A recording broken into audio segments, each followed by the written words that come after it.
allongé sur la mer philosophique et qui s'est mué en soufre blanc et sec par le feu de calcination.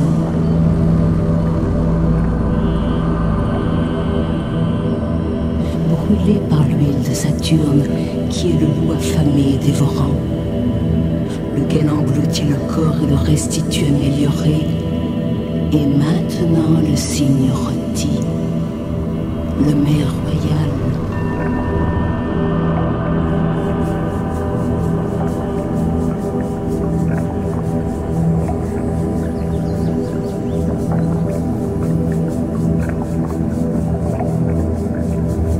Parce que le soufre blanc de nature solaire est devenu plus signé et plus sec dans cette opération.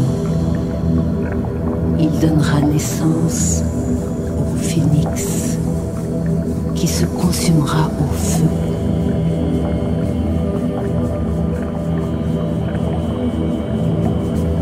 C'est alors que les fruits croîtront sur l'arbre apollinien, sur le mercure fixe précipité, appelé Apollon furieux, parce que ses rayons tuent le mercure et le transforment en véritable or blanc, qui, dans sa première apparition, est quelque peu verdâtre. Et qui précède la naissance véritable, celle du soleil de la teinture rouge, laquelle mûrit pareillement sur cette terre de l'arbre mercuriel.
Tout ceci n'est qu'une sublimation qui se fait par le moyen des corps convenables, avec lesquels il faut sublimer la matière de la pierre des philosophes dans une cornue ou un alambic de verre.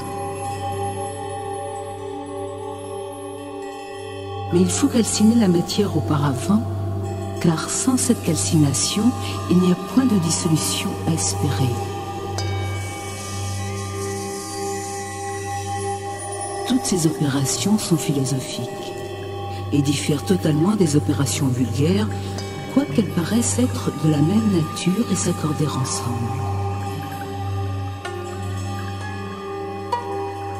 La sublimation vulgaire du mercure avec les métaux prouve cette différence, car elle ne sépare pour ainsi dire qu'une très petite partie de terre noire, en comparaison de la grande quantité qu'on sépare par la sublimation philosophique.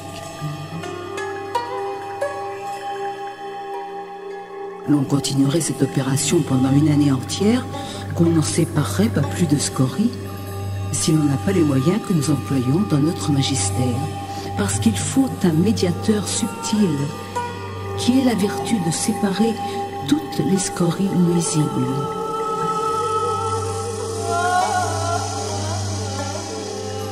J'ajouterais que si vous aviez le bonheur de réussir à sublimer l'or par le moyen d'une certaine manipulation qui est possible et très familière aux adeptes, vous n'en seriez pas plus avancé si vous manquiez dans un seul point essentiel.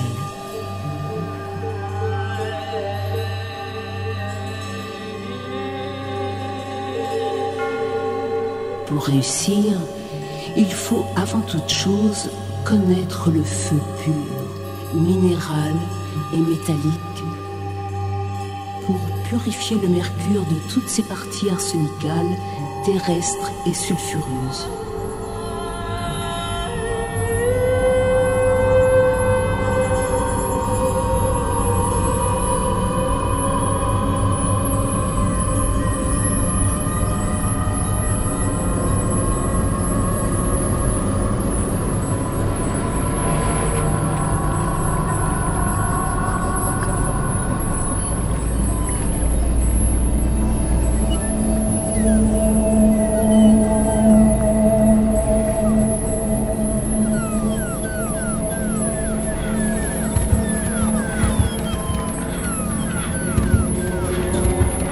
Le dragon, ailé et venimeux, empoisonnera toutes les bêtes qui sont dans la mer. Il laissera manger aux aigles et aux vautours.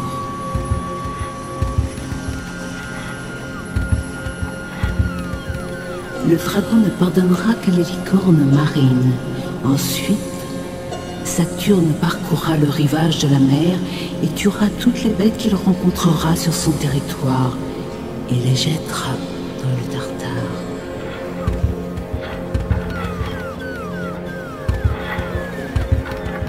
Neptune rendra au serpent exténué toute sa vigueur. Le dragon terrestre, en même temps, jettera un regard compatissant sur la licorne marine épuisée de fatigue. Il la ranimera, en deviendra éperdument amoureux et l'épousera. Ils habiteront ensemble et deviendront par là extrêmement nuisibles à tous les autres animaux venimeux et non venimeux.